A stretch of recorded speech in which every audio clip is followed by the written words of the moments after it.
Tussle for Karnataka Chief Minister continues. Congress observers submit report to party chief Mallikarjun Kharge. DK Shivakumar does a U-turn, says he won't come to Delhi. His brother DK Suresh is seen at Kharge's residence amidst the consultations which are going on. 25 crore extortion bid for Shah Rukh Khan's son's freedom. CBI FIR against the NCB official Samir Wankere. Now this FIR says Aryan Khan framed for bribe. Wholesale price inflation turns negative for April. WPI negative for the first time since July 2020. Fuel and power inflation lead the drop.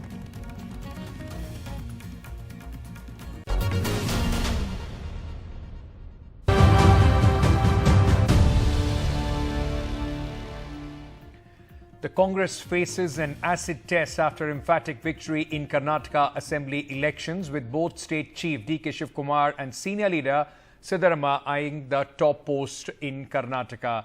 Late night consultations are still on. DK Shivakumar has not visited Delhi, though his brother DK Suresh was seen at the residence of Congress President Mallikarjun Kharge.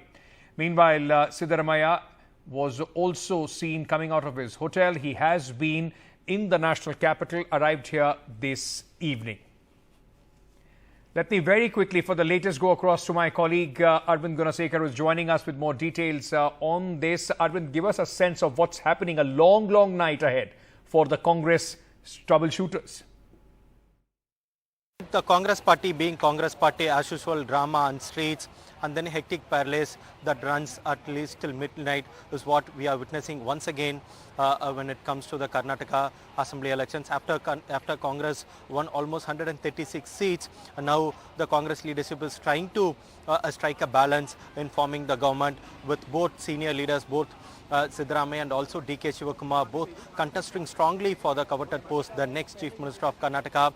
Though sources say that the majority of the MLAs supported for Siddaramaiah as the next Chief Minister when the observers sought their opinions individually. That particular report of the observers has been submitted to the Congress President Mallikarjun Kharge. All the three observers, Sushil Kumar Shinde, Deepak Bavaria and also Jitendra Singh, all the three observers met Mallikarjun Kharge for almost 3 hours. That meeting lasted, and also senior Congress leaders KC Venugopal and also Randeep Singh Surjewala, both of them were also present in the meeting. So what we are being told is that the Congress party, the president has got the report from the observers, and the president will go through the report. And what we are being told is that the Congress president will have an extensive consultation with both the central and also state leadership. That means the Congress president Mallikarjun Kharge will be consulting with both Sonia Gandhi and also Rahul Gandhi, the former Congress president, and he will also be consulting with the PCC chief, that's DK Shivakumar, and also Siddaramaiah, the former chief minister who was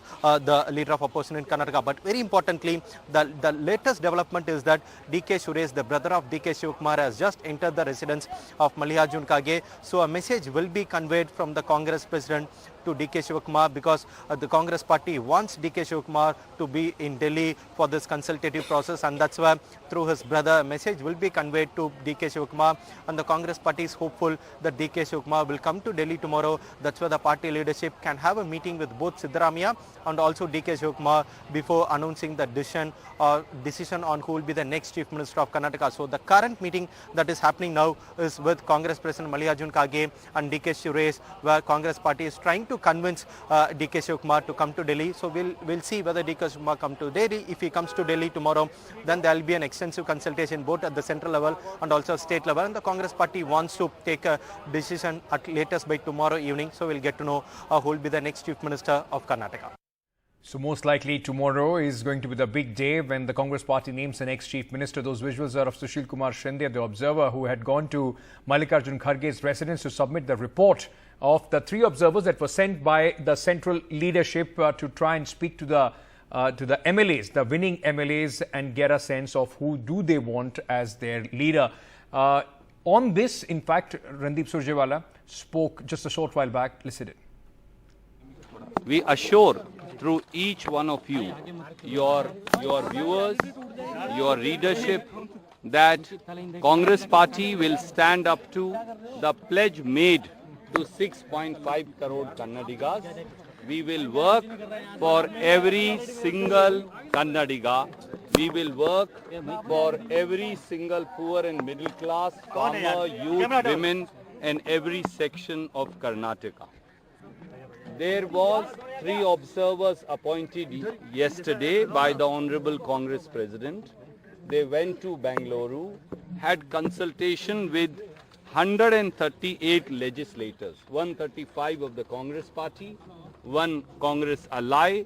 They also took independent views of the 2 independent legislators supporting the Congress party.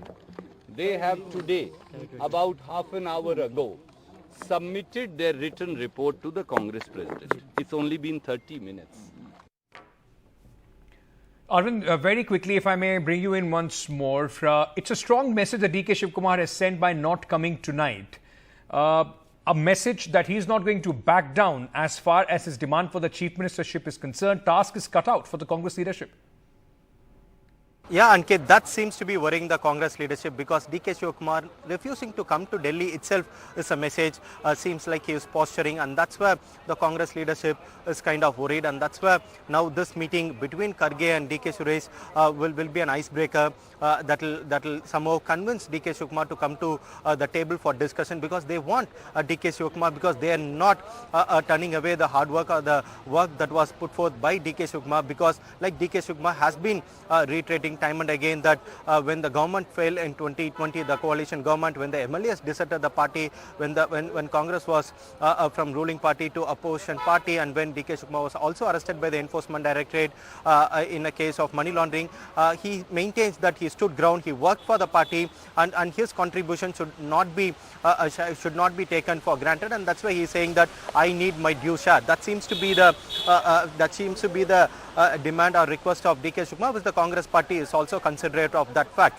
But what is the problem here is that, according to our sources, when the majority of the MLAs support someone as the CLP leader, can that be divided? Can that mandate be defied, and can someone else be made the chief minister? Seems to be something that the Congress party is trying to work for a formula here. So they want to strike a balance. They want to placate both Siddaramaiah and DK Shivakumar, but at the same time, Congress party does not enjoy a long time, because they want to settle it at least by latest by tomorrow evening, because they want to form the government as soon as possible so that everything settles and they can focus on the governance. That's something that the Congress party is also wary about. So after this report by the observers, Congress President Mallikarjun Kharge is expected to hold a discussion with both Rahul Gandhi and also Sonia Gandhi, the former presidents of Congress party, and then he will also be holding a meeting with both KC Venugopal and also Randeep Surjewala. KC Venugopal, though, who is General Secretary organization, but earlier he was in charge of Karnataka. He knows well about this particular state and also about both these leaders, and also Randeep Singh Surjewala.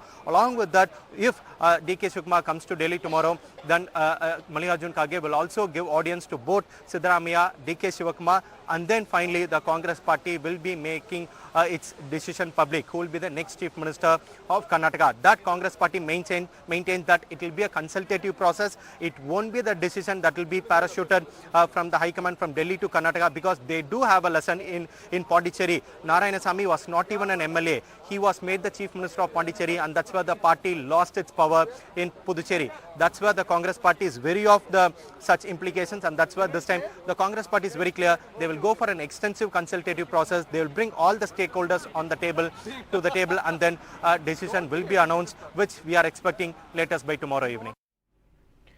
All right, so to wrap things up, Arvind, thank you. It's been a long day for all our colleagues. To wrap things up, it's been a day of full drama, Congress style. Series of meetings between top Congress leaders also going to continue overnight to decide who will be the chief minister. Earlier on Monday, Karnataka stalwart DK Siddaramaiah, who many are pegging as the front-runner, landed in the national capital around 5 p.m. after a warm welcome by the senior colleagues like MB Patil. Siddaramaiah was to hold a press conference at Karnataka Bhavan, but that was then cancelled. Meanwhile, in Bengaluru, DK Shivakumar's he celebrated his birthday today with his supporters. He cut a cake with Mr. Siddaramaiah last night itself. He also planned on heading to the national capital after seeking the blessings of his guru, but that didn't happen. In a U-turn after meeting the vocal Agassiz, DKS Shivakumar said he won't be going to Delhi today. No, because he is unwell. Now all eyes remain on Mallikarjun Kharge, the Dharti Putra in Karnataka, as the campaign called him, the Congress president, to take the final decision.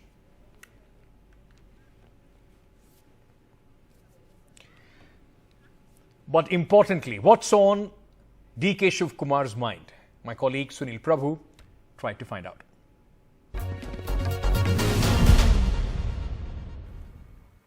You are asking about what you asked me? Birthday gift from the Congress High Command. That is not in my hand. Earlier gift was making me a president. My assurance to them was that we will deliver Karnataka. The same word I used. This is a photograph of Srimati Sonia Gandhi telling me that DK, I have confidence in you. You have to deliver Karnataka. That is why I kept this photograph. This word when she spoke, but more than 7-8 parliament members were there. This is Udaipur. This photo is not today, or that Hanuman or Bajrangi is not today. And my other Guruji behind me is also not today, whom I believe. So my belief, my gift, I don't need. We have made a one-line resolution in midnight, and we have left to the High Command. There's been a secret ballot and Mr. Siddaramaiah says that he's got the majority. How do you respond to that? I wish him all the best. Good luck. I don't know what the secrecy is. I don't know. I'm sitting at Bangalore, doing my regular home birthday responsibilities, meeting people. I have been called to Delhi, but some small offers what I had to. See, we should have a basic courtesy that who has helped us, gratitude in life. I believe who had helped me to get this number, the courage, the strength, all I have got some Almighty. I had to go today, offer my prayers, and I have come back. He has guided me, some more responsibility, so I have to first finish that job. Then I'll proceed. So you're not going back to Delhi today. You will go for you will fulfill his wishes and then go. First is that responsibility. I have to do it. Okay. In terms of and I have to finish my checkup. Okay. Some stomach infection has happened. My stomach is burning, and I am getting this. I've just been seeing this drip right through. Doctors are coming now. I think they will have to recheck. My family is shouting at me what to do. So the real issue will be that they will be seen that Mr. Shivakumar is not coming to listen to the Congress High Command. They will try to perceive it as a rebellion. You have of course said it's not. There are health grounds and other things. Is this a show of strength? People will say. Why I should be a rebellion? I don't rebel or I don't do blackmail. That is not in my culture. I don't rebel. Why are you putting something into my mouth? For the respect of NDTV, I am just speaking to you. I have not spoken to any. No. What I'm trying to say is that it will be perceived in how. Let anyone perceive anything. Let you perceive anything. Let anyone perceive anything. I have my own presence of mind. I have my own experience. I am not a child. I have my own responsibility. I will not fall to a trap. You don't worry. Or anyone's trap. Absolutely. I have my own commitment, own vision, own loyalty, and I'll exhibit it. All right, DK Shivakumar saying he won't fall into any trap or perceptions being made about him. A quick break at this moment. News and updates continue on the other side.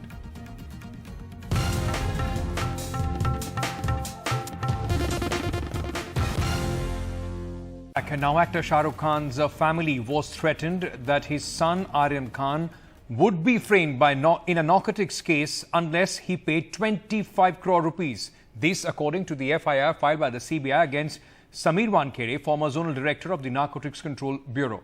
Mr. Wankhede, who hit the headlines after arrest of Aryan Khan and others in the alleged drug bust on a cruise ship off Mumbai's coast in October 2021, is facing allegations of corruption and criminal misconduct. Ex-narcotics officer Samir Wankhede tried to extort a massive 25 crore rupees from the family of Aryan Khan by threatening to frame him in offences of possession of narcotic substances, the CBI FIR against Wankhede has revealed.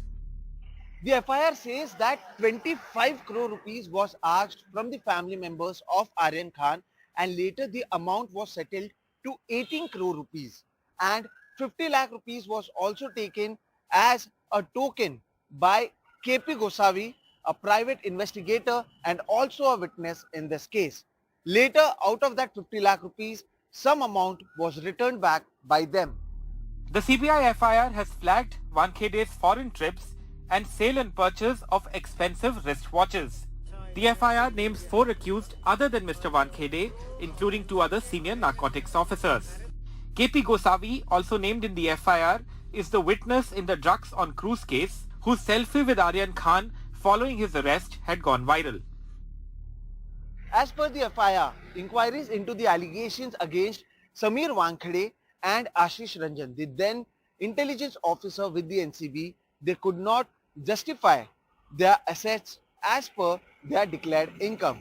The FIR also talks about the foreign trips of Samir Wankhede, how he could not explain these foreign trips, and at the same time he had misdeclared the expenses of these foreign trips. Wankhede was transferred to the Directorate General of Taxpayer Services in Chennai last year. Following the recent CBI raids at his home, he said he was being punished for being a patriot. With Sohit Mishra, Bureau Report, NDTV.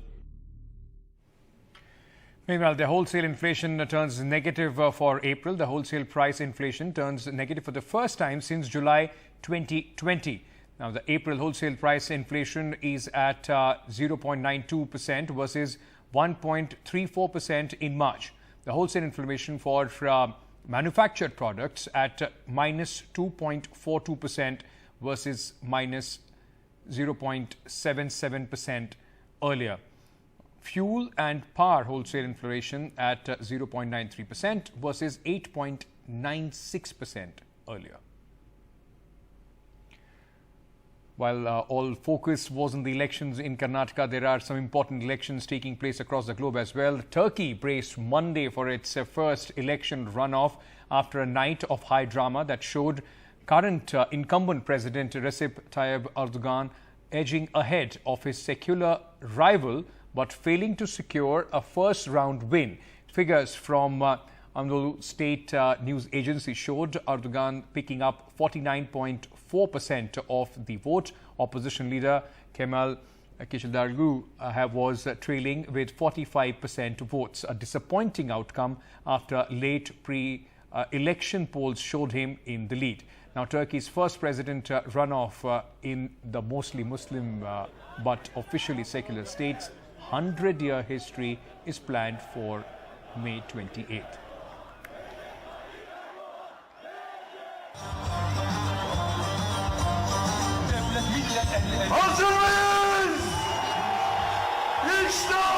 A grinning President Recep Tayyip Erdogan, after securing 49.4% votes in round 1 of voting for Turkey's presidential election. Not enough to secure an outright victory, but much more than his rival Kemal Kılıçdaroğlu, who was trailing with 45%. A disappointing outcome after late pre-election polls showed him in the lead. milletimiz tercihini seçimin ikinci tura kalmasından yana yaptıysa onun da başımızın üstünde yeri var. Biz %50'nin üzerinde bir oy oranıyla bu turu bitireceğimize inanıyoruz. Milletimize önümüzdeki 5 yıl boyunca hizmet etmeyi sürdüreceğimize yürekten inanıyoruz. Kılıçdaroğlu's camp had initially contested the vote count and claimed to be in the lead. But the 74-year-old looked slightly despondent as he faced reporters early on Monday and admitted that a runoff seemed inevitable. Turnout was expected to reach 90% in what has become a referendum on Turkey's longest-serving leader and his Islamic-rooted party. Erdogan has steered the nation of 85 million through one of its most transformative and divisive eras. Turkey has grown into a military and geopolitical heavyweight that plays roles in conflicts from Syria to Ukraine. But the emergence of Kılıçdaroğlu and his six-party opposition alliance, the type of broad-based coalition Erdogan excelled at forging throughout his career, gives foreign allies and Turkish voters a clear alternative. The vote was being closely watched to see if the strategically located NATO country, which neighbors Iran, Iraq and Syria to the south, remains under the control of the increasingly authoritarian president or can embark on a more democratic course that was envisioned by Kemal Kılıçdaroğlu. This year's election also comes amid a backdrop of economic turmoil, a cost of living crisis in Turkey and a February earthquake that killed more than 50,000 people. Parmeshwar Bava for NDTV.